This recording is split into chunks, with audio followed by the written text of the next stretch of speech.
Hello and welcome. My name is James Benton, and I'm the director of the Race and Economic Empowerment Project at the Kalmanovitz Initiative for Labor and Working Poor at Georgetown University. On behalf of the Kalmanovitz Initiative, welcome to New Models for the Worker Voice, Lessons from the Retail Sector, part of the multi-day convening, Constructing a New Social Compact, a public forum on empowering the post-pandemic working class. We invite you to join us for a number of the sessions remaining through tomorrow. Our moderator today is Javier Morillo, former president of SEIU Local 26 in the Twin Cities, and creator and co-host of the Wrong About Everything podcast on Minnesota and national politics. Without any further ado, I will turn it over to Javier for introductions of the panelists and the commencement of today's discussion. Javier? Thanks so much. So it's great to be here with everyone, and want to thank folks for attending our panelists. I'm really excited for this discussion. So I am the former president of a union of property service workers in Minnesota, Local 26, a union of janitors, security officers, and other low-wage workers. And as I was thinking about the subject of this panel, about new forms of new models for organizing in the context of a post-pandemic world, I was reminded of a conversation I had recently with a member of my former union, Troy Bowman. He's a janitor who works cleaning a retail store in downtown Minneapolis. And we talked about just what life has been like in the pandemic, and how, and one story really sort of stuck with me was he talked about in the early days of the pandemic when the governor of Minnesota first shut down and declared his employment as essential. He had a piece of paper from the government saying you're an essential employee. And soon thereafter, a friend of his who's a nurse let him know that McDonald's was offering free meals for essential workers, and she let him know so that he could go. He works the night shift, and so it's hard. And on his way home, he wanted to get some food and went to McDonald's, and the drive-through person he said, "I'm here for the essential worker sort of deal you all have," and he was asked, "Well, what kind of essential worker you are?" He said, "I'm a janitor." He said, "Well, you are. Are you a nurse? Are you a police officer or a firefighter?" And went through all of this list. And he said, "No, I'm a janitor. I'm an essential worker." And they said, "Well, it doesn't apply to you." And Troy's entire year, from his perspective, what he shared was a constant feeling of like, what does it mean to be essential? And where he landed would say he said that when they called us essential, what they actually meant was expendable. You know, when we've now heard many times how the pandemic has exposed the existing cleavages in our society, that it is really like brought to bear the rifts and the inequities that drive our economy right now. But I think it's important that we all think in this that these cleavages and these inequities are only truly exposed, and if we truly do something about them in the aftermath. And that's what I'm so excited about this conversation with these organizers and thought leaders, because that's what they will be addressing. We are right now living in a world with, I think there are two very important realities for context for this panel. First is the context that the labor laws that govern work in the United States do not reflect the economy as it exists today. They were written at a time when the United States was an industrial economy, and it was written during the movement expanded dramatically in those sectors of the economy. But the second big reality also is itself still organized along the lines of an economy that no longer exists. And the panelists that you're going to hear from shortly are folks who are working in the economy as it exists today. There are lots of different names people like use to call this area of organizing, this gig organizing, all alt labor. Essentially, we have a movement of worker centers, different forms of worker or building organizations fighting now for years to truly understand and organize in and transform this economy. We've seen through the pandemic that the employers of essential workers have made out like bandits. They've done extremely well, are wealthier now than they were at the beginning, but workers are faced like Troy at the end of all this actually means to be deemed essential by our society. So I'll give a brief just description of each of our panelists, and then just go straight and ask them each to, with their open remarks, tell us more about. Our first panelist is Katy Habr. She's a PhD candidate in sociology at Columbia University. Our second panelist is the Reverend Cherri Murphy. She's the minister and a lead organizer at Gig Workers Rising's social justice minister and a Lyft driver. Andrea Dehlendorf is the executive director of United for Respect, and Shirley Smith is with United for Respect. She's a leader and former Art Van sales manager. So let's start out with Katy, with your opening remarks. Thank you, Javier, for the introduction. And I'm really happy to be here today. I'm going to touch on a few points that Javier raised and kind of continue where he left off. So the way I kind of see things is, since the 1970s, we've seen what is referred to as the long downturn. We have wages have stagnated or declined in real terms. Job quality's declined, labor demand is continuing to decline, and more people, especially women, especially workers of color, are being forced into lower paid and less secure jobs that are often more dangerous. And we are also at a point of low institutional worker power. I don't want to say we don't have worker power, because workers always have their labor power. But I mean institutional power in terms of union membership, and a lot of the jobs we have today aren't eligible for union membership. So in the long term, we've also seen the shift away from a manufacturing economy to an economy based on distribution, which a large part of that is retail. And we've seen the growth of giants like Amazon and Walmart, and we've seen these warehouse belts expanding, in Pennsylvania and the Inland Empire in California. And we've also seen the shift to online shopping recently, and that has also kind of influenced other sectors in retail, as the grocery sector, which also we saw expand a lot during the pandemic. So my research kind of focuses on the rise of e-commerce, and I want to briefly just touch on two areas of conversation that I think could help frame our conversation today, regarding kind of the future of work and worker power, and what can we do to empower workers in today's economy. And I think they both share a common thread, which is a question of power. So the first conversation that has come up a lot is about automation and technology in the workplace. I think we've heard a lot of talk in the past, centuries, but also the past 10 years, that automation's coming, and it's coming to take everyone's job, and there's going to be mass unemployment in the service sector. And I think we've seen that isn't really true. So what I like to think is, it's more useful to think of automation as kind of a strategy that can be useful in times like these to control and discipline labor and cut labor costs, particularly in sectors like retail, where labor costs are the highest costs, and it's kind of hard to cut prices and maintain, the exorbitant profits that these companies feel they need to have. So I also want to distinguish labor saving technology from labor augmenting technology. And so I think what we've seen is that new technology isn't really being used to replace jobs. It's just being used in new forms of control to surveil workers, and to make, their jobs harder and to de-skill them.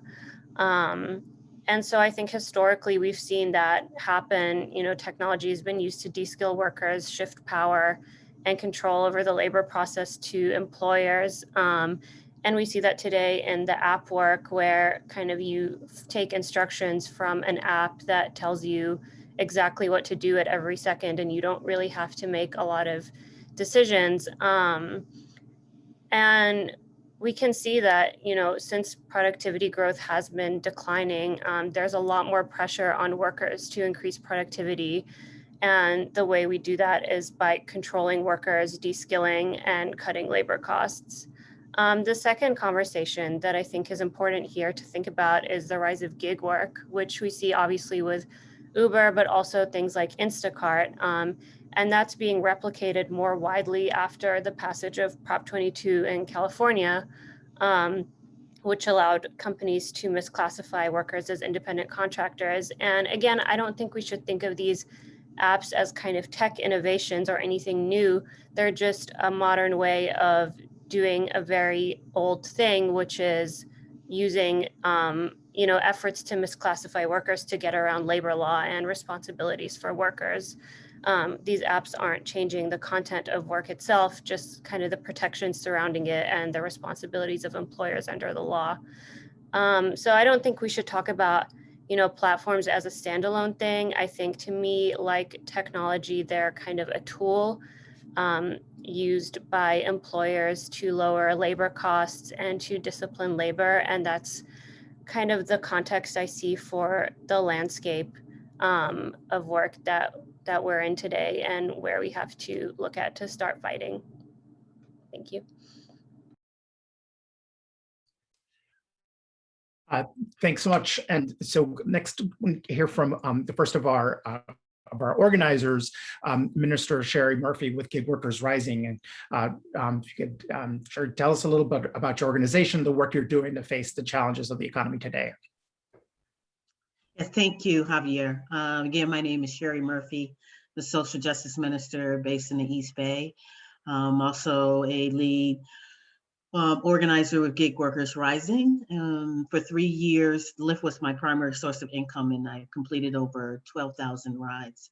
But before I begin, I want to acknowledge, because Javier spoke to the cleavages of America, I want to acknowledge the legacy of genocide and enslavement of Indigenous and Black people, because I believe it sets the tone to our conversation and what brings us here today as relates to economic and racial violence. And so I want to acknowledge the initial stewards of the land, who happen to be the Nacotchitec people, and also those who were, through blood, sweat, and tears, enslaved people that soaked the earth beneath our feet here in virtual Georgetown. This legacy persists today as we continue to work towards racial justice, equity, liberation, and community. And so, with that being said, I want to talk about Gig Workers Rising, because I said that through that lens, it helps sets the tone to building power with workers who are demanding the rights of us, of app-based workers, at a time when corporations are choosing profit over people. They are actually undermining existing protections that are naturally given to those who are behind the desk. We know that gig workers are mostly people of color, that they're immigrants, and these workers are isolated and dependent on our phones for work. Finding an organizing model is pretty challenging, a model that meets workers where they are. And so we are looking at online, and that has been really the key. We have created an online community where workers combat the isolation they experienced and build a movement to win. And it's a unique and innovative process as we go through this during the challenging times of COVID-19 and Black Lives Matter. Since 2018, which is when gig workers started, we have built a base of almost 10,000 workers across California. In 2019, gig workers had a historic victory in California when we won the passage of AB 5. That was a new law that showed gig workers were actually misclassified workers. And so when that went into effect, Uber, Lyft, and DoorDash and Instacart refused to follow the law and instead purchased one to circumvent the rules. And as a result, that's how Proposition 22 came into effect. I will say that over my lifetime working for Lyft, I've seen many drivers, as a result, become entrapped in the gig economy, where app workers like me find ourselves in a constant cycle of working just to afford to keep working. I started working or organizing with Gig Workers Rising last spring when I suddenly found myself unable to work due to the COVID-19 pandemic, and afraid that I would be left with no income and no safety net, and potentially losing my house or having to make a difficult decision of facing a disease that had the potential to kill me in an effort to secure my housing needs. And Gig Workers Rising supported that process. It helped me to figure out how to access my unemployment insurance at a time when Uber and Lyft refused to put their share in unemployment insurance. I had to wait approximately 3 months, like many others, before that kicked in. And so those were one of the many challenges that we face. At this time, gig corporations were preparing a response to AB5. They were breaking the law, denying us access, as I mentioned before, to unemployment benefits. Folks were driving around without medical or sick leave. And so they were in this cycle of economic exploitation. Uber and Lyft, DoorDash, and Instacart poured over $200 million. I want to say that again, over $200 million to make sure that this measure, this evil, Proposition 22 was passed. And it's essentially a law bought and paid for by gig corporations so that they could permanently deny us access to minimum wage, health insurance, unemployment benefits, paid sick time, off our right to collectively negotiate or unionize. And I'm in this fight. I joined the fight against Proposition 22 and became involved with Gig Workers Rising as an organizer. So I'm gonna stop right there as it relates to the first part of the questions, and then I'll continue. Excellent. Next up, we have Andrea Dehlendorf with United for Respect, which is, if you all you should know, an organization that's really trying to think big in terms of the economy as it exists today. So Andrea, take it away. Thank you so much. And just really want to thank you, you both, for really powerful words to kick us off. So United for Respect is a national organization of people who are working in the retail sector. This is a picture of our most recent leadership gathering that happened right before COVID. And we really emerged and were birthed about 10 years ago to deal with the kinds of challenges that Katy laid out in her earlier presentation around the dynamics that are happening across the economy. And what we focus around building the power and voice of people who are doing the work in the retail sector. You're going to hear from Shirley shortly, who will speak to you from the front lines around this.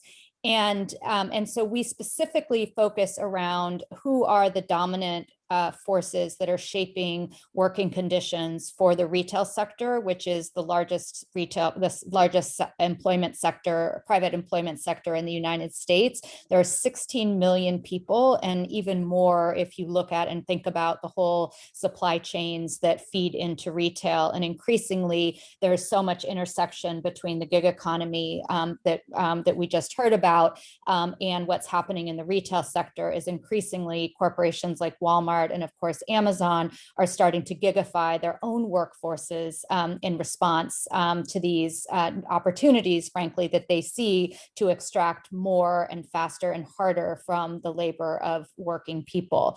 So we're national, we're spread all across the country.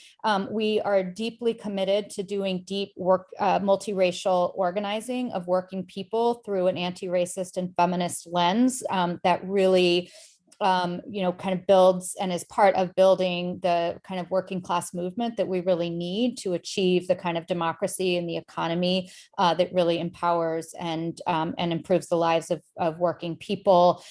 We focus around what we call the unholy trinity, which is the three driving corporate forces that are responsible for just the incredible economic pain and suffering that people are facing in these jobs.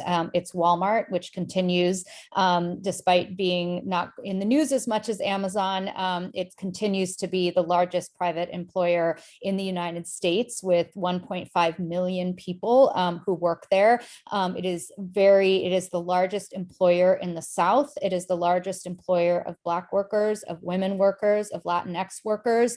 And so it really continues to be really the front line of changing conditions for working people across the United States.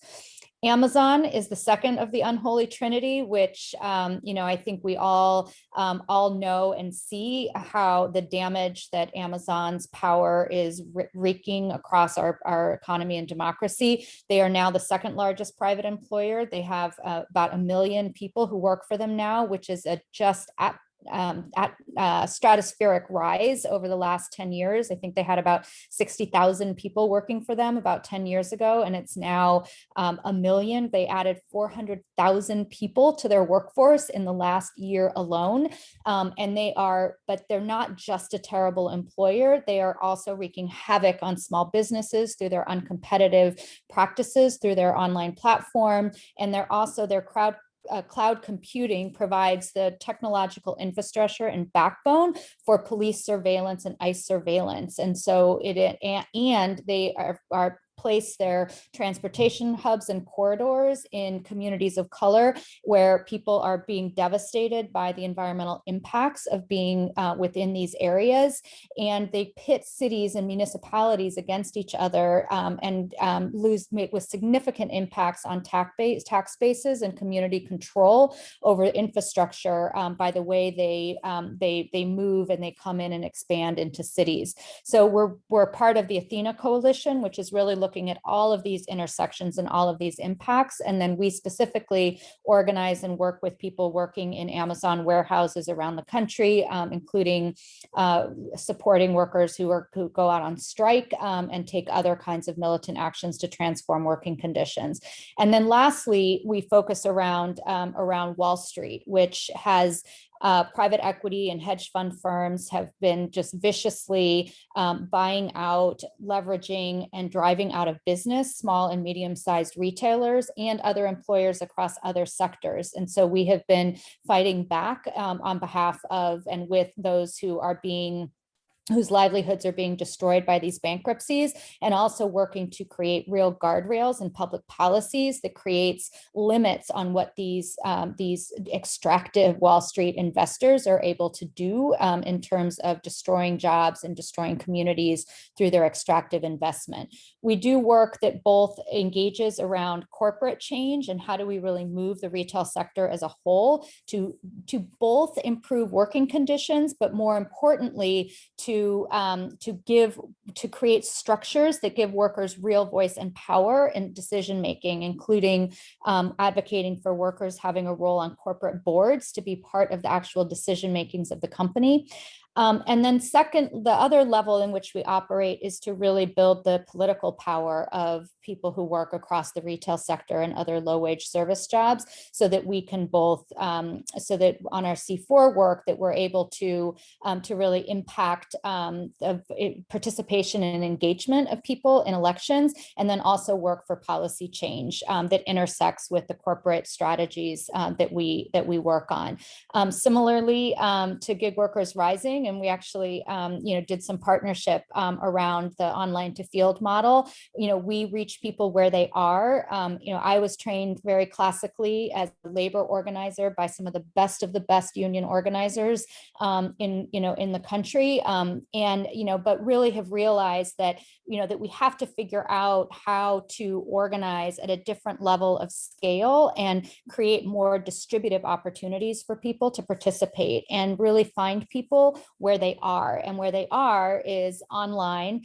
People are self-organizing in Facebook and Reddit and all of these other spaces. And we've been really able to figure out how do we organize with people where they are, and then support them, bring people into space. All of these people that you see here in this picture came into the organization online, but as they started to show and demonstrate real leadership, we invite them to come to in-person leadership trainings and gatherings where they're able to connect and work together and see how whether they're at Walmart or Amazon or a Wall Street bought out employer, that they share the same concerns, the same pain point, the same solutions, the same vision of what our democracy and economy could be. And that inspires people and creates a community of support so people can go back into their workplaces and into the communities and feel part of something bigger, but do their local organizing in a way that is more powerful because it's connected to this bigger movement nationally. So thank you, and excited for you all to hear what this looks like on the ground from Shirley. Yes, just to say, we're going to see it next year from an example of leadership development. Shirley Smith is a leader, worked at Art Van, and has taken on a major role as a leader in trying to move policy. And Shirley, thanks for joining us. Hi. Thank you. My name is Shirley Smith, and I'm sorry I'm having some technical difficulties. So if my video goes out, I'm sorry. I was with Art Van Furniture for 23 years. I started there in sales. It was a fabulous company to work for.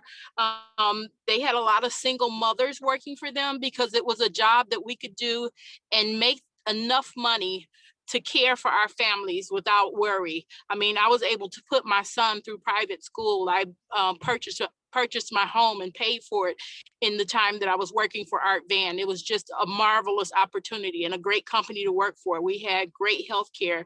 We had anything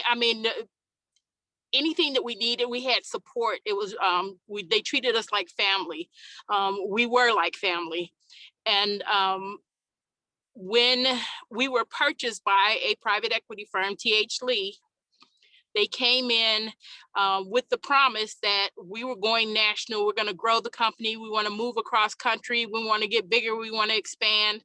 But the first thing they did was sold off all the property because Art Van was a debt-free, profitable company. In 2017, we had 800 million in profit, and they just came in and they just eviscerated the company, starting with selling the property, selling it back to retail companies that they had interest in. So just a lot of underhanded, horrible things with no care at all. So we went from this company that loved and cared about its employees. Mr. Van's motto was it's not the building, the brick and mortar that makes the company, but the people. And so he took a lot of care and a lot of pride in the people. And they came in and they only cared about the money and about taking the money out of the business. And they ended up taking a successful company bankrupt in 3 years. They just destroyed us. And there were people with the company that had been there. I was a baby with 23 years. There were people that were there 35 years, 40 years, because it was such a great company to work for. There were people whose family members worked for the company. So you have the husband, the wife, the son, maybe the son's wife, just families working for the company. So when they bankrupted the company and took us out of business, it hurt a lot of people. It destroyed families because now not one person in the household is without a job, but everybody is without a job. So we organized with the help of United for Respect.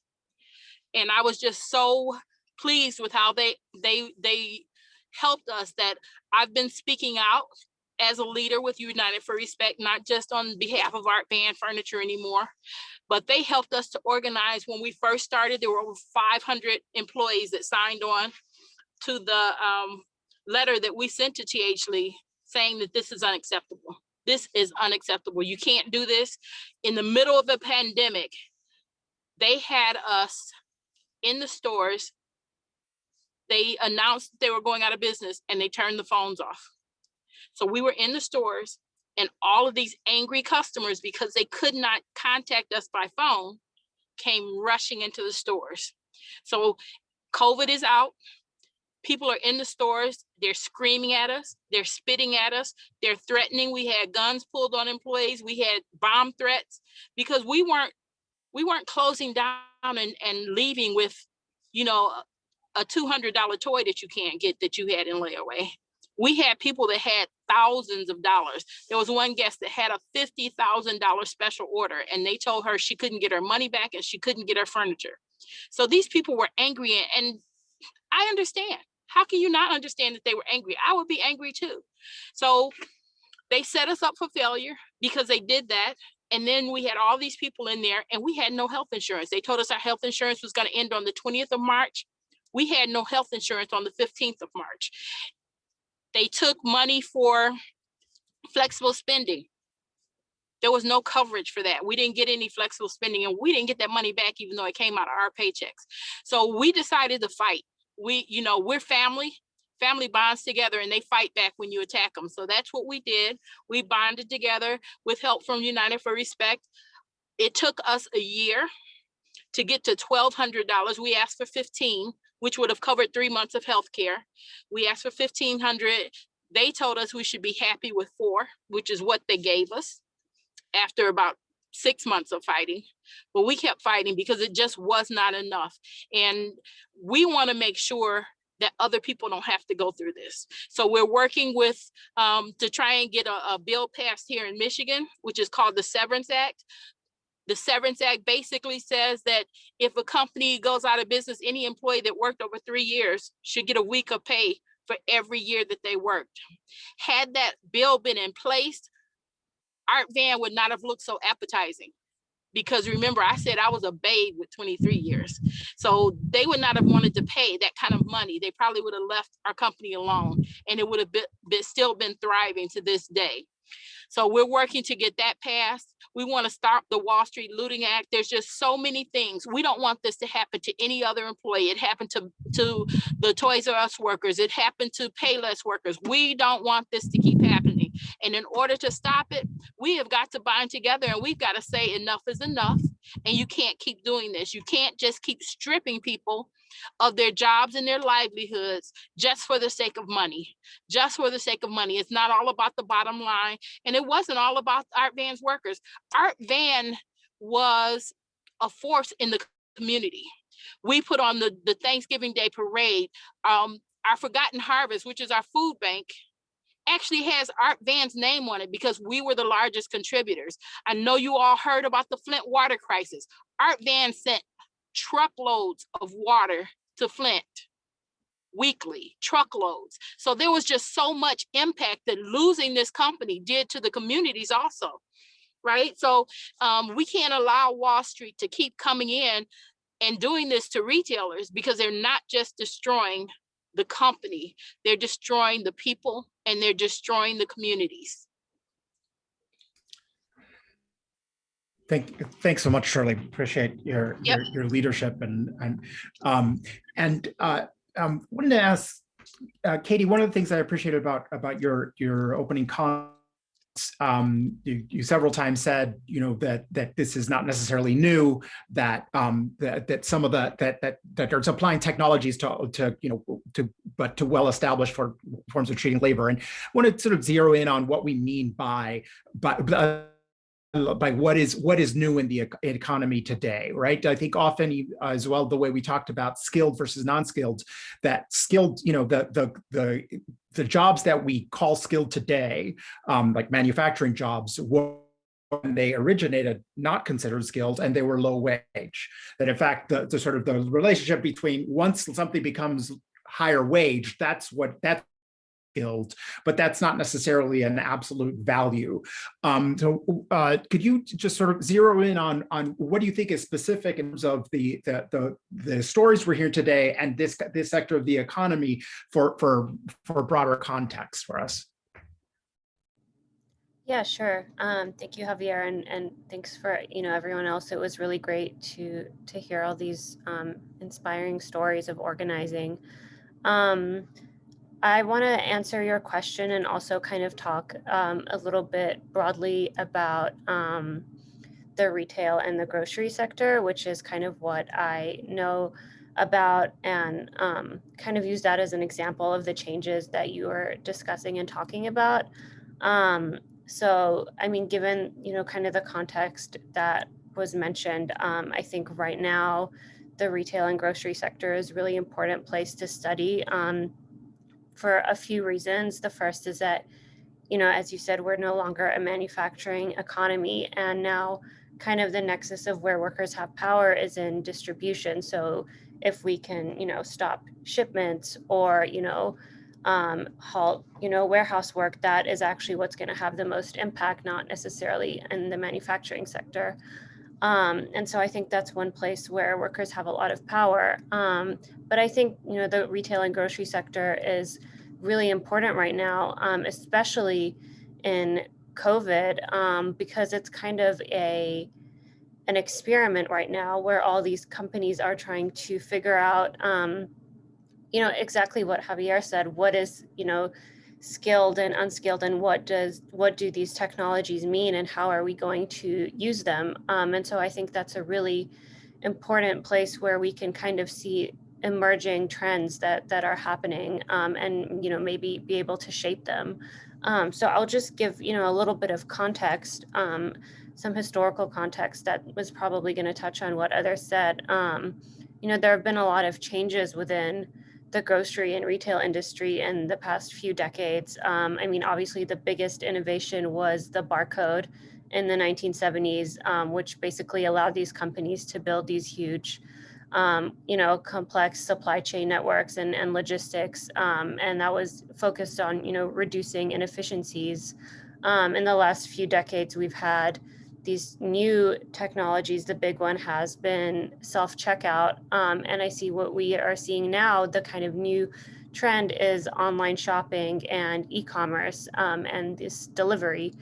And so all of this kind of follows the trend of what is called logistification, which is kind of all about increasingly complex supply chains, more precise data tools to identify and reduce inefficiencies in supply chains.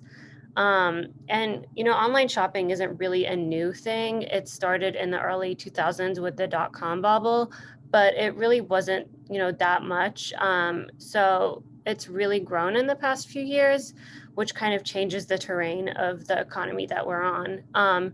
So I think the percent of retail sales that are sold online grew from 1% in 2000 to 8% in 2016.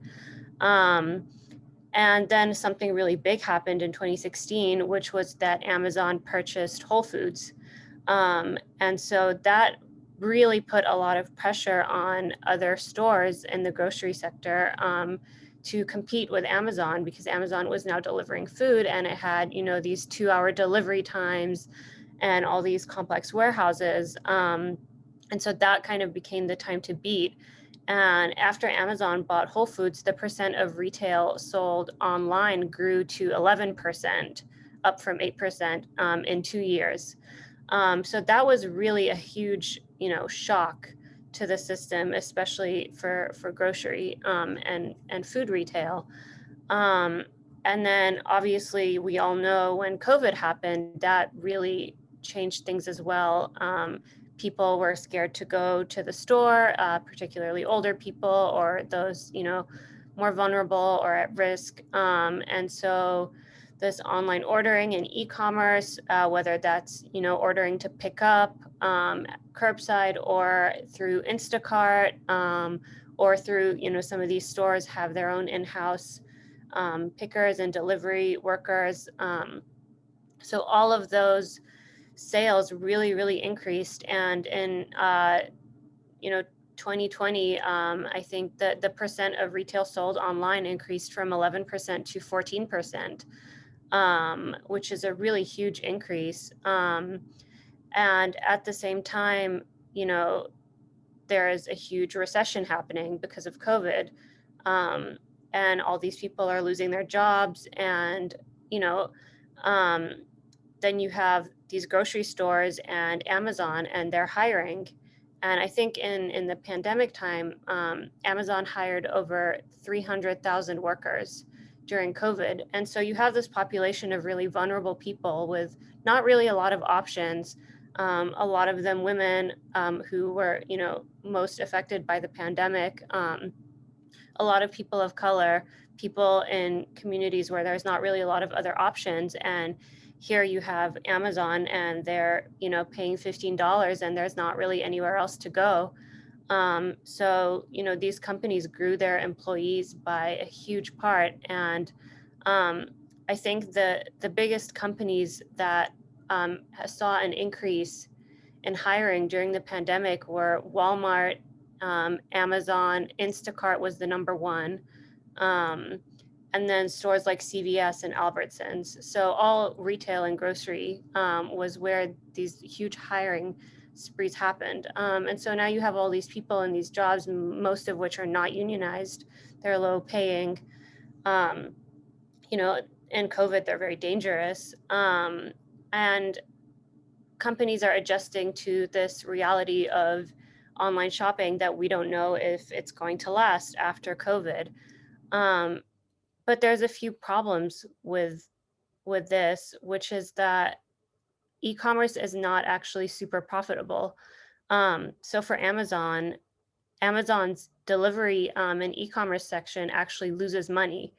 And so the way that Amazon makes a profit is through Amazon Web Services, AWS. And so that is used to subsidize the losses from the retail part of Amazon, the e-commerce. And also, you know, Amazon has a lot of investors and it's very much relying on its ability to eventually become a monopoly.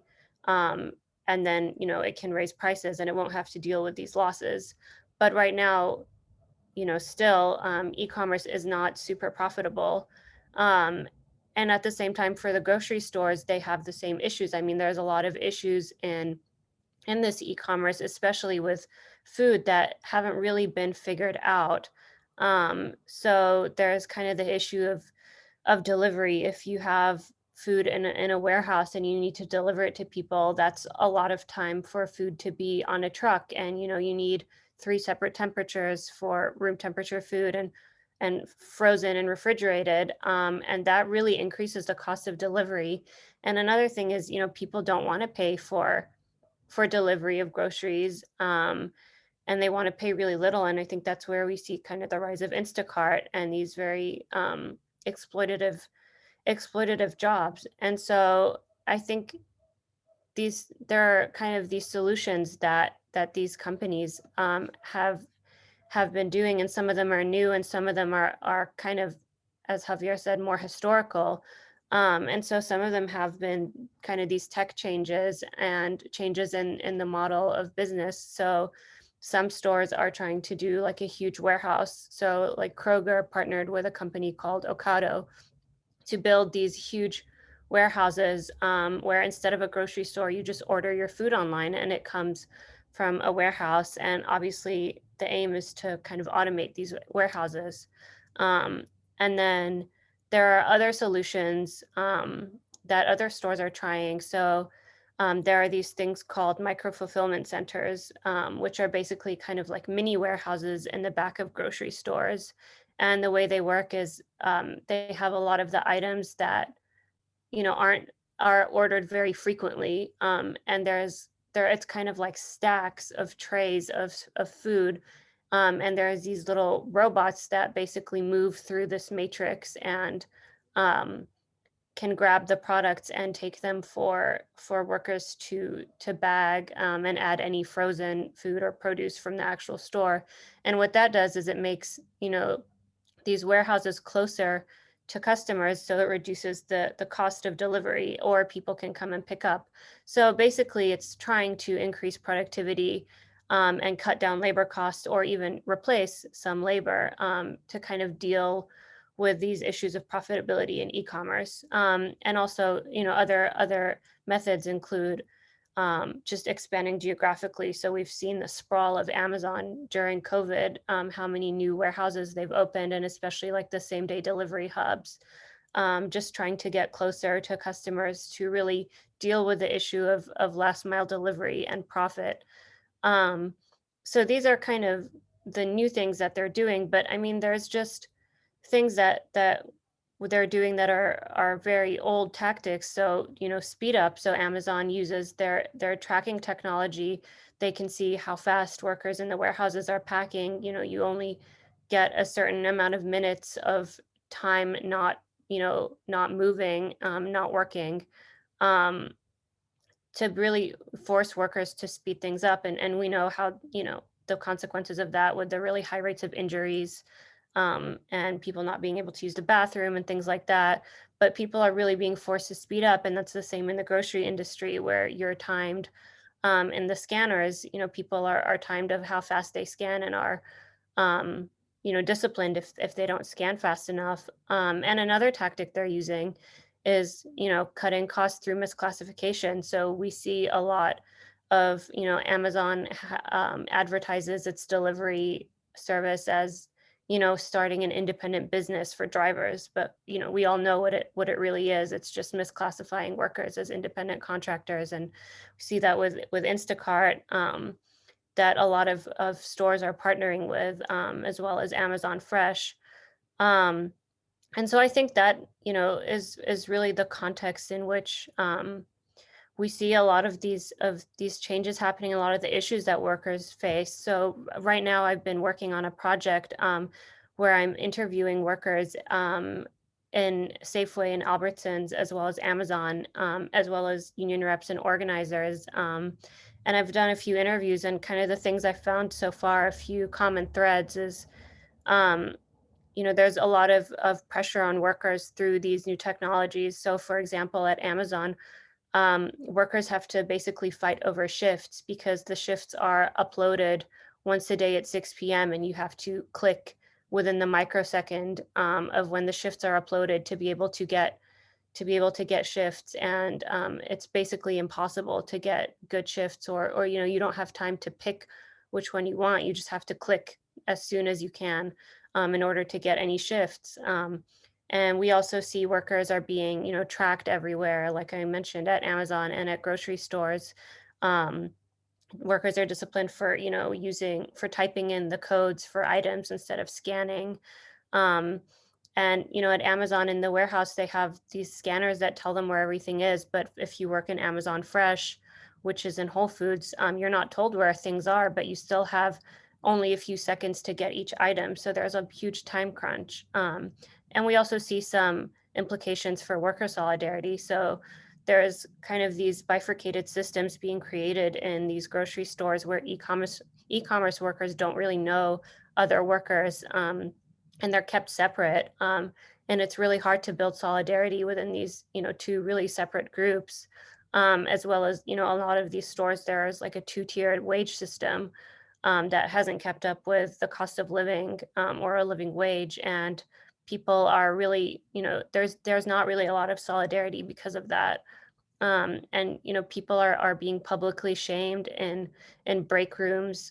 They put up statistics about who has the fastest time and the slowest scanning time that are public, and everyone can see who's doing well and who's doing not. And it's really there to kind of divide people. And we've also seen, you know, a lot of spillover effects, where there's a lot more pressure for workers that don't work in Amazon to speed up and kind of work in this more, you know, scientifically managed and tailorized way to keep up with Amazon, because these companies feel that they are competing with Amazon. And I think somewhere that I found unions have kind of fallen behind is that they're new to kind of understanding these issues and addressing them. And there are, you know, in some contracts, some language about workers being retrained if there's new technology, but there isn't really much there about workers having a say in how technology is implemented, and if technology is implemented at all, and really having a say over how work is done and who makes those decisions. And so I think that's somewhere that, you know, we really need to kind of look broader than the bread and butter issues, and really focus on giving workers control rather than just getting a piece of the pie. So I'll leave it there, but that's a little bit of the context on my research. So I'm wondering, actually, given all those sort of vivid examples of the technologies that are being used right now. If Minister Murphy, if you could talk to us a little bit about how Lyft workers and other workers are just basically have survived the pandemic. What is the experience been like? And then want to drill in on what's been happening in Michigan with United for Respect. But could put some human face on a lot of the technologies that Katy was speaking to.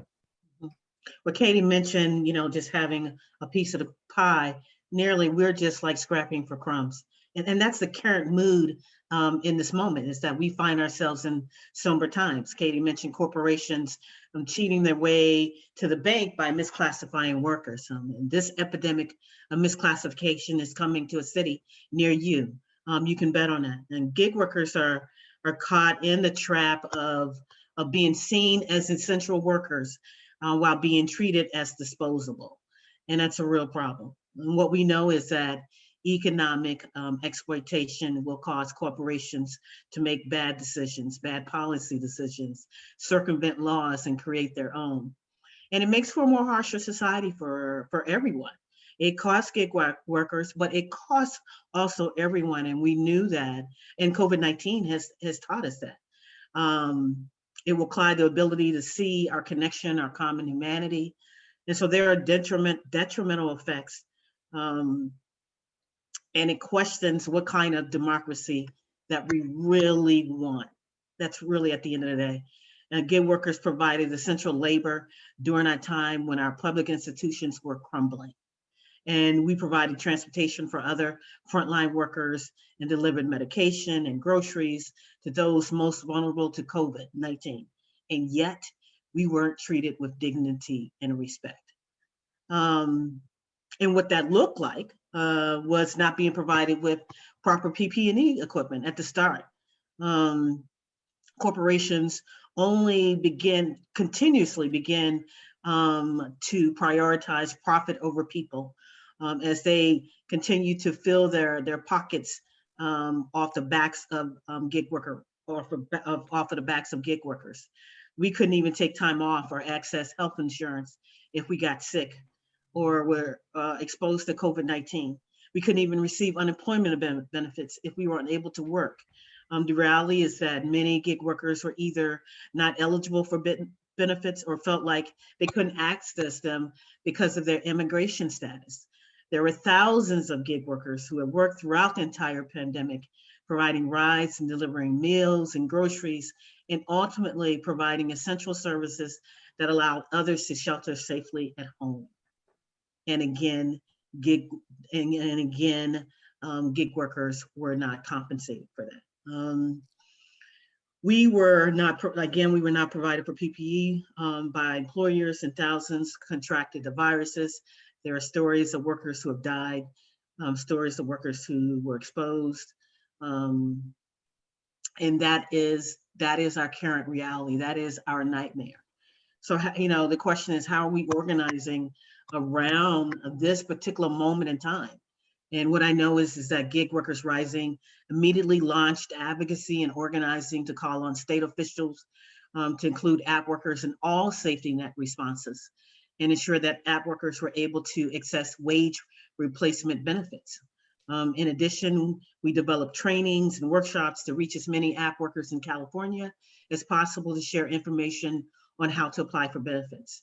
Recently, there's good news around this. Recently, the new Labor Secretary, Morillo, said that if the federal government hadn't stepped in to support gig workers, these workers wouldn't have had any employment benefits to protect themselves and their families.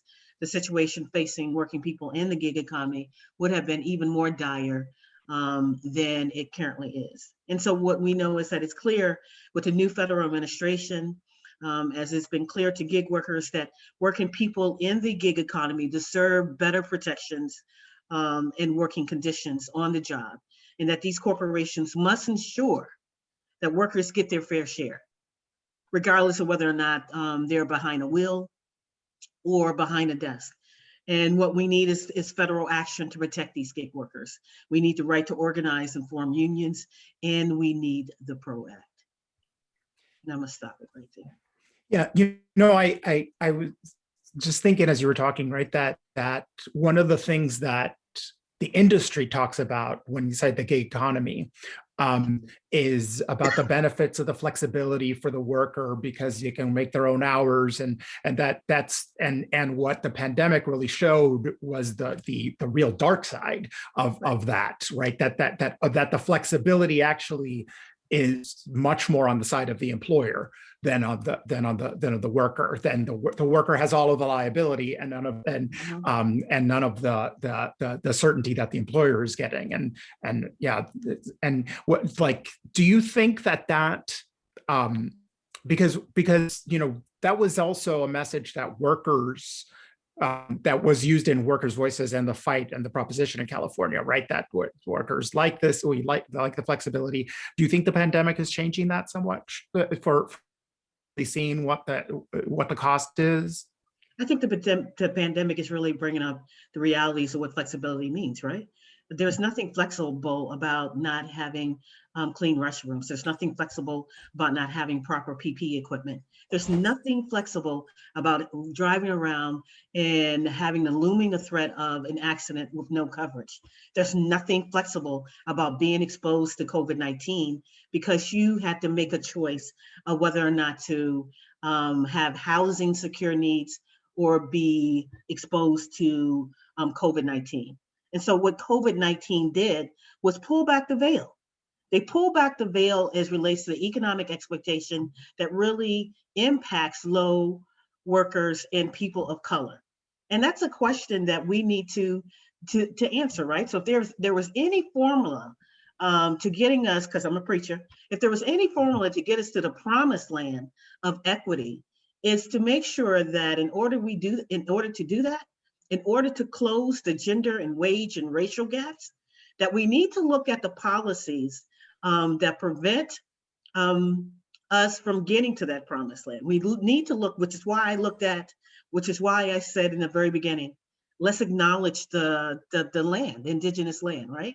Let's acknowledge the historical economic exploitation that has gotten us here today. This is not by accident. This is very systematic. And so when I bring these things up, it's not by accident. It's by design that you have corporations who are doing what they're doing and then taking their power to take the show on the road, what I call the epidemic of misclassification across the nation. So, and for Shirley and Andrea, I think if we drill it down somewhat in Michigan, right, and the work that United for Respect has done, and just give maybe people a sense of like the context within the state of Michigan of what all of this means, and both what the economy is looking like there, but also what the fight back has looked like.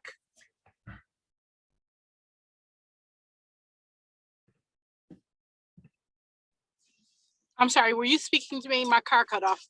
Yeah, and both of you, Shirley and Andrea, but just about, about the broader context of the economy in Michigan, how this is reflected on the ground. And United for Respect works nationally, works everywhere, but I think it'd be helpful to give people a sense of like what it looks in a specific,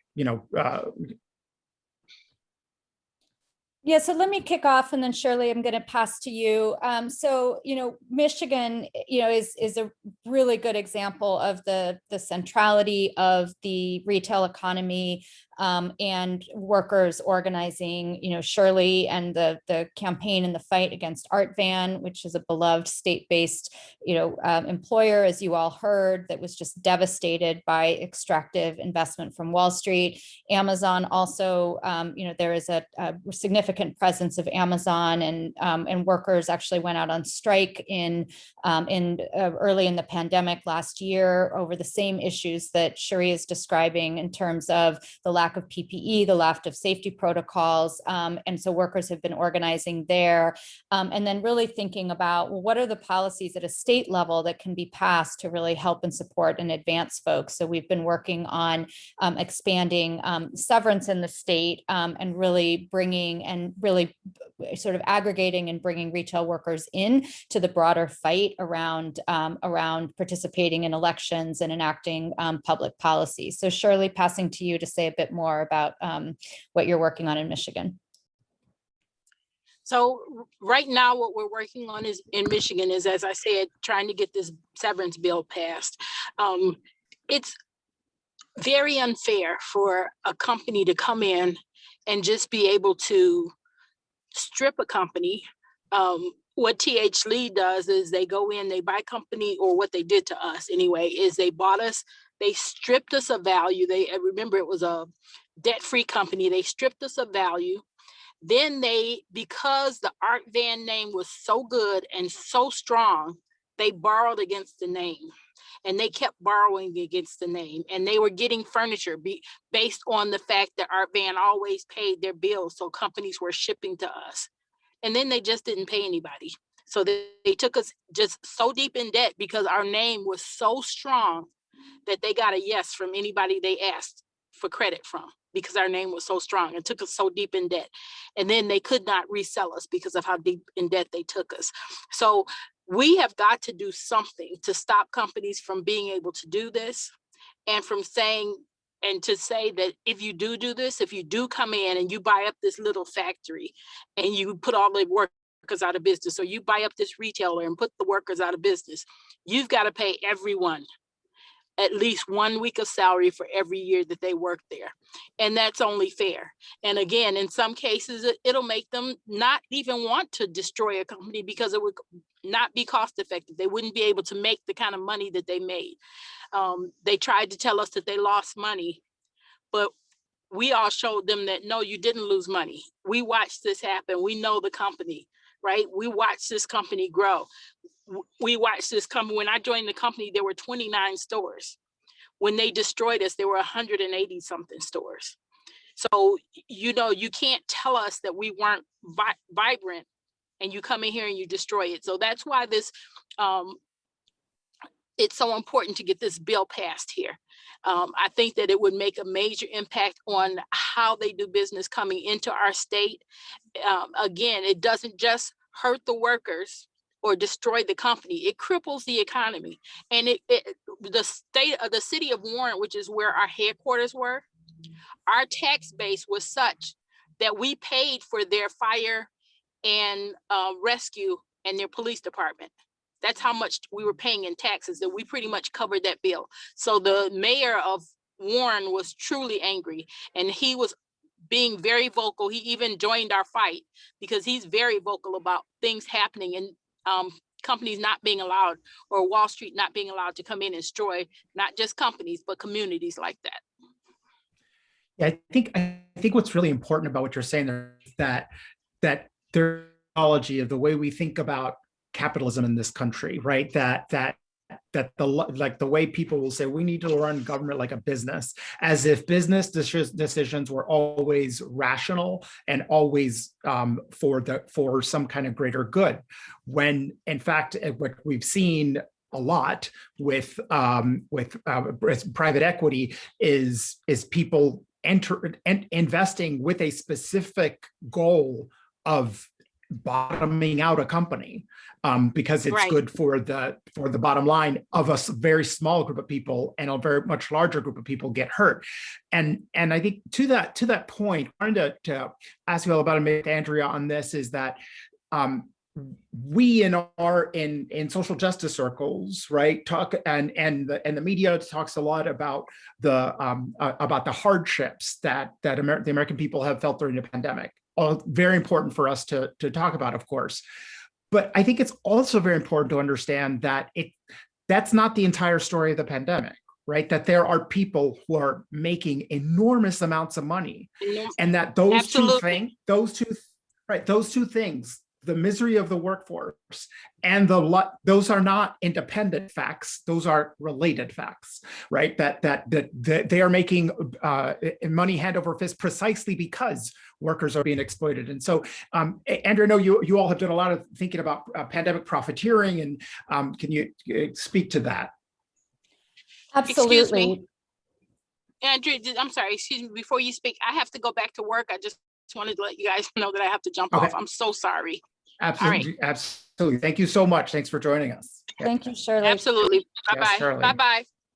Yeah, I really want to just put a spotlight on what Javier just said, that if we are only talking about the impacts of low wages and economically unstable jobs and gender and race discrimination at work, and trying to figure out how to raise the floor, that is critical, that is important. But if we don't talk about structures of power and extraction, we are not going to be able to fix the problem. If all we're doing is, we need a minimum wage to be $15 an hour, but if we are not also talking about limiting the ability of corporations to extract and continue to have the model of shareholder primacy, where the company's economic health is always measured by how profitable it is for its shareholders, we are never going to be able to fix the problem. If you look at the pandemic, it is, as Javier said, it is not just a story of trauma and impact on people who've always been essential. We just are starting to call them that, right? But it is a centuries old problem of extraction. But if you look specifically within this last pandemic, billionaires made $1.62 trillion of additional wealth in between March 18th and April of this year.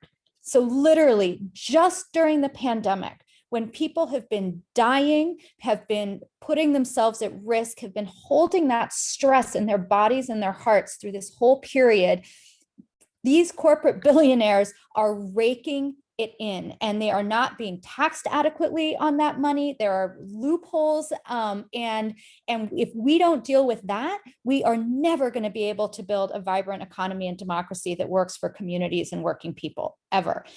If you look at one human, and Jeff Bezos is really the just embodiment of all of this, he, as one individual, he is now worth $197 billion. And that amount went up 74% during the pandemic. So the story of the pandemic is both a story of a new awakening that we have around essential workers. It is a story of the pain and the trauma and the impact and death and risk for essential workers. And it is a story of just astonishing levels of wealth aggregation and extraction from billionaires at the top. And we have to deal with that if we're truly going to create the economy and democracy that we want to have. And so we do that through things like, we've got to eliminate the share buybacks. Walmart has bought back tens of billions of dollars in shares that basically took the Trump tax cuts and reinvested them, not in their workers, not in their plant infrastructure, not but in enriching their shareholders. And who are the majority of those shareholders? They're the Walton family who owns Walmart. They own 51%. So literally our public policy is designed and being implemented to allow for this extraction and this wealth and profit accumulation. And we need to have a framework that actually disrupts that, gets rid of shareholder buybacks, create guardrails like the Stop Wall Street Looting Act that Shirley mentioned, that create real guardrails, not just on raising the floor and improving standards, but also limiting what these corporations and their billionaires can do. And I want to just, there was a great question that well, actually, Javier, I'll leave it to you to curate that question, but I just think this question that Tim raised in the chat is really, really important and exciting. So I'm excited to say something about that too.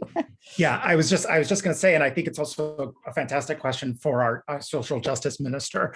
And I'll read it because Tim writes, in our current moment, I've observed a lot of excitement in interest organizing and pushing for broad visionary change. But at the same time, I'm hearing from folks who are struggling with burnout, trauma, grief, etc. It can be really hard to keep up the fight at this moment.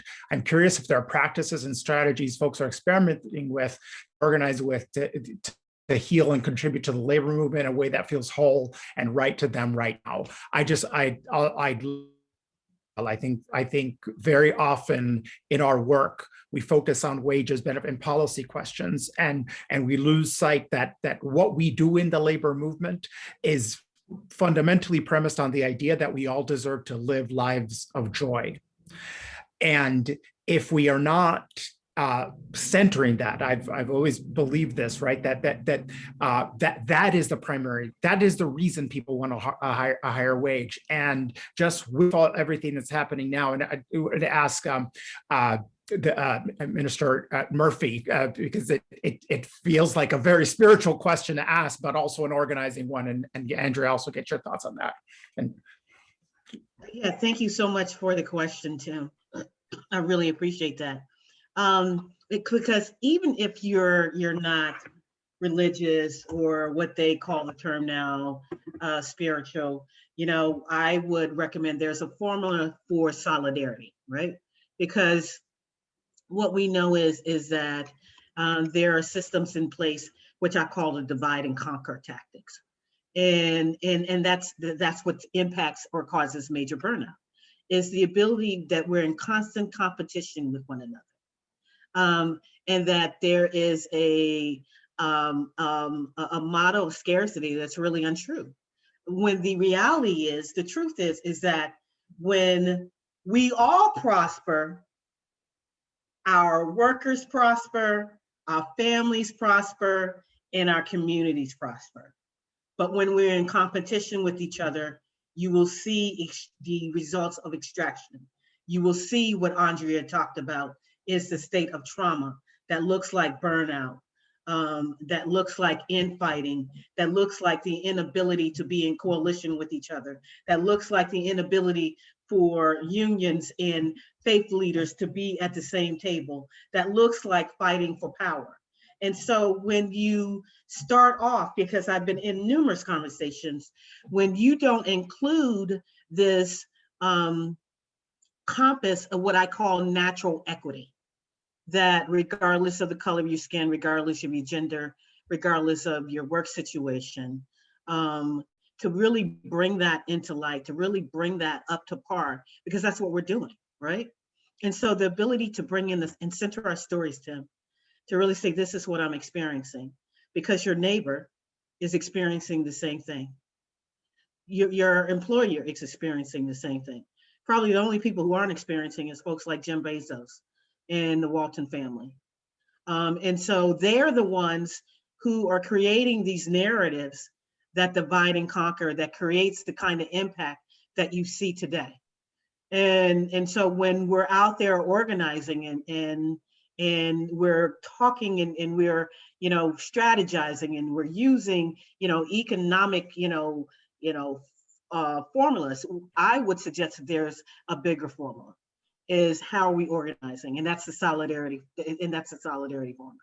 Can we center stories of those who are mostly impacted? Do we have the ability to redistribute power in such a way that we see leaders who happen to look like me, Black female leaders who have something to provide, have something to contribute, to bring in at the front of the table, to be there at the table and not merely be as an afterthought? And do we have the ability to join forces together and call it what it is? We have an historical, economic exploitation. And so the ability to name and call out that 4-letter word, race, and to look into the way in which we're organizing. Do we have a deep racial analysis around race? Do we understand that racial justice is economic justice, and that economic justice is racial justice? And to break that down. And then when we do that, you will see less burnout. You will see the kinds of things that you will see policy change. And I'm gonna stop right there. And Andrea, I'm curious if the digital modes that you all have had for developing leadership amongst workers, if that served as a way of people helping each other out in community, or other to this question, this, I think, really important question. Yeah, I mean, I just think, Minister Murphy, what you've just laid out is really the crux of it. And the lens that I have on this is that people, there are powerful stories in this country. And one of those stories is that if you're stuck in a poverty job and you can't make it and you're struggling, it's your fault, right? It's because you didn't work hard enough. You didn't make the right choices. So on top of the actual material challenges and struggles that you're facing in these low wage jobs, you're also being told, and every day, it is your fault, it is your responsibility. So there is shame, there is pain, there is hiding. And then the second story is that, if you're a white worker, you're told, and the story that you get is that your pain and your challenge is because of Black and brown folks, and that you need to pit your rage and your anger there.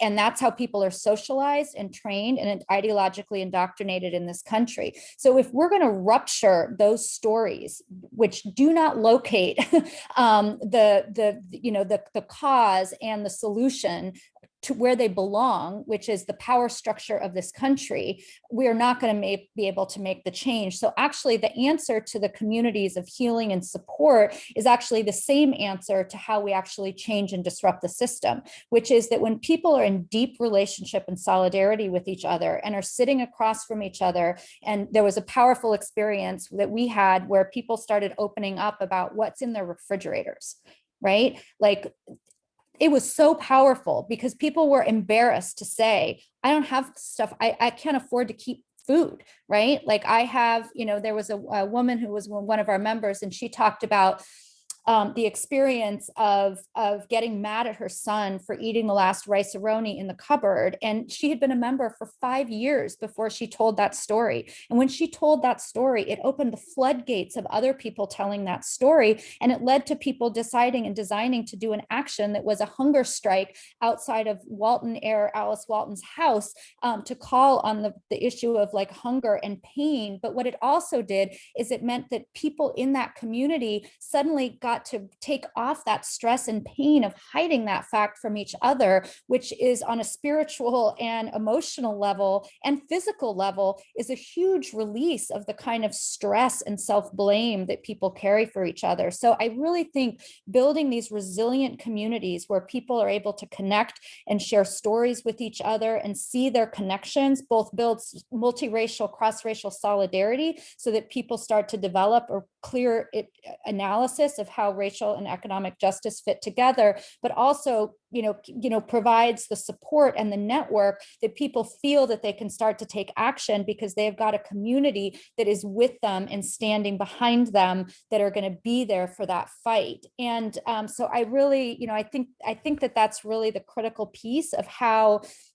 healing is really interwoven in. And we see this happening online. And I'll be honest, it got harder over the last few years because the kind of permissibility of racist discourse online, even though, of course, it's always been there, but, Trump and the atmosphere that he created really contributed to just a newfound freedom of white supremacist thinking to happen. And so it got really harder, frankly, to hold those spaces. And it's also been harder during COVID because we always bring people in and build community through online spaces, but where people really connect and really have those transformational and healing moments and build that solidarity is when people get to be in person with each other. And so we really miss that and really want to bring that back into our work. And I think, if you look at history, what we find is that worker movements tend to, kind of be a bit dormant during periods of tremendous disruption.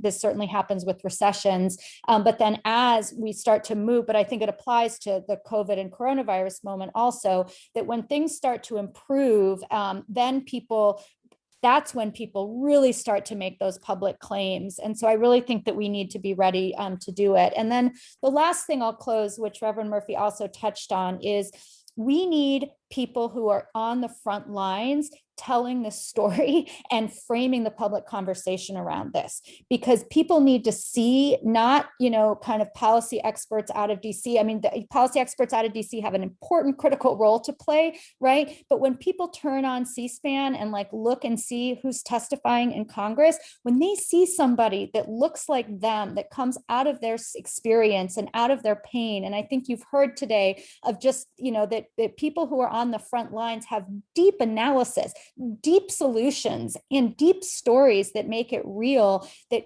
they need to be the ones who are framing the public conversation and who are out in front and really leading the analysis and the public leadership of these things, because that's going to speak to people's emotional core and make people see themselves as part of the solution to really breaking through and making it happen.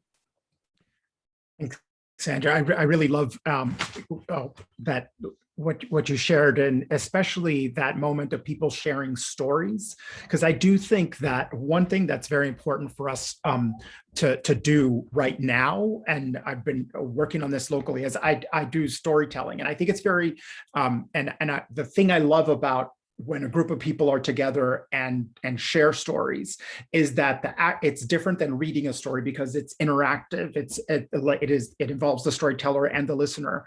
And I think it is so important for people to surface the stories of this last year, of this time, through moments like what was in your refrigerator, right? That's because, you know, when we look back to the pandemic, one of the interesting things and fascinating to me, the pandemic of 1918, is that there are not many surviving cultural products of that. Meaning, it wasn't very present in novels or music, and there were some blues written about it. But I think that not having memorialized that in the culture is a problem that we've relived now in this pandemic. And that if we do not remember this pandemic and the cleavages that we talked about at the beginning, that if we don't remember them, that we don't then create the better world from this. And to this question of, like, I think we're going to ask you, Reverend Minister Murphy, about the one of the major, you know, things that happened also in addition in the last year was the uprisings of racial justice, right? And how all of these issues of workplace and work, the economy, and race and class and gender all seem to come together last year, in an awakening for some, and I think a reckoning for the society, but for a lot of people of sort of feeling like, why is it taking so long?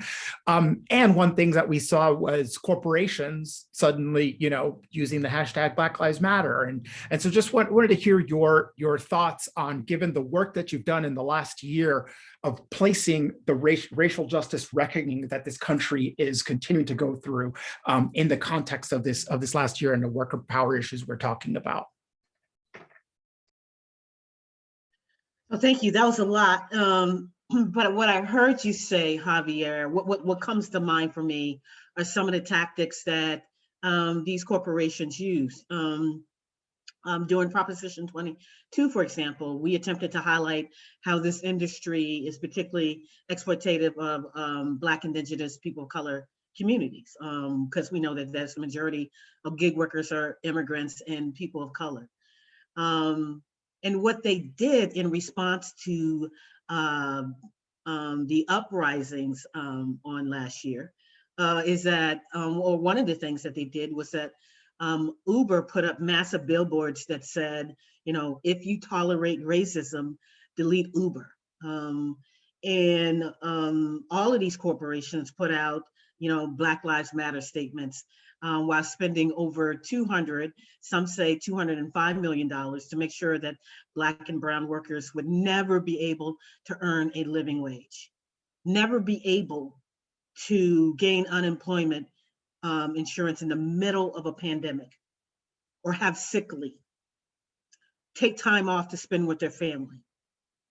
And so these companies literally co-opted the language of the Black Lives Matter movement and hid behind these billboards. And what I know is that I'm not fooled. As a Lyft driver, as a Black female Lyft driver, I know very well how these companies care about people of color. And so, to, you know, Andrea's credit, to my, you know, lifting up the stories, those who need to tell the stories of those who are mostly impacted.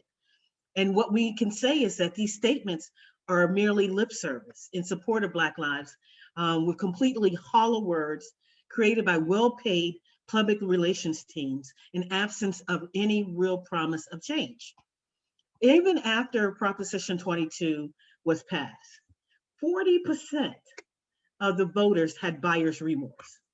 They have buyer's remorse because they realize that those campaigns, those commercials that included Black and brown people like me, were literally a trick. And when they realized that they were actually supporting exploitation as opposed to supporting equity, they had buyer's remorse. What we can do, how we can counter that as we organize, is to literally put those who are at center, at front when we're strategizing. Give you another example of what can interfere, going back to Tim's question, what can interfere with that ability to do solidarity work. Was just in a meeting just this week, 2020, right? Here we are 53 years later in my lifetime, where Dr. Martin Luther King, this month, as a matter of fact, 53 years later, where he was shot and killed in Memphis, Tennessee, just having done a speech there, right? And so he was moving forward with economic justice, talking about sub-employment wages. And so there was a legacy that was created that is still about today. In a meeting earlier this week, where we were talking about economic and racial justice, we just recently had a police killing here in Oakland, California. And so May Day, we're celebrating May Day tomorrow in Oakland. Come on by if you can. And we wanted to include a portion of our programming around police killings. Well, one of the people who happened to be in a labor, wearing a labor hat, who was a white male, refused to. So much so that he quit the programming because he didn't have a racial analysis. See, this is not science. It doesn't take a scientist to do the work that's required for economic justice. What it requires is the ability to know that everything is connected, that there is an intersection around power and violence. And what it takes is moral will and moral courage. Because we have the power, but do we have the courage? Thank you so much, Minister Murphy, and thank you to our panelists for wrapping up now. Thank you, Katy Habr, sociologist, for really giving us a lot of the background and the industry and the context, and of course for Shirley Smith, who had to leave us, and to one of my favorite co-conspirators in movement work, Andrea Dehlendorf, leader of United for Respect, and just really honored to have been asked to moderate this conversation. As, I'm a big fan of the work, so thank you all, and thanks everyone for joining us.